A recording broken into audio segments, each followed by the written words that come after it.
हाय everyone, मस्त Bobby, welcome back to my channel. किस तरह का मैसेज मुझे लिखने में बहुत मज़ा आता है, स्पेशली मॉर्निंग में। मैं इस तरह का मैसेज लिखता हूँ। Example, dear whoever is reading this, please smile. Life is too short to be unhappy. मैं इसको रिपीट कर रहा हूँ। Dear whoever is reading this, please smile.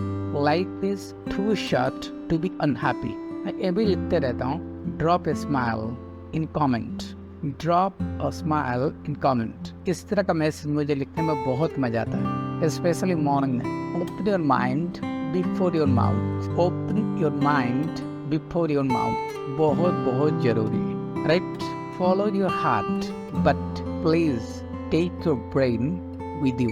Take your brain with you, it's very very important. Today's world में heart तो जरूरी है but brain भी जरूरी है।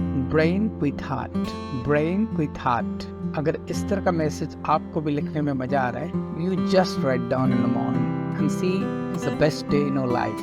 बिलीव मी, जो भी पढ़ेगा उसको भी मजा आएगा, वो भी आपको ब्लेस करेगा, राइट? और आपको भी एक रियली ब्लेस्ड लाइफ मिलेगा। See you in the next video. Thanks for watching. Thank you.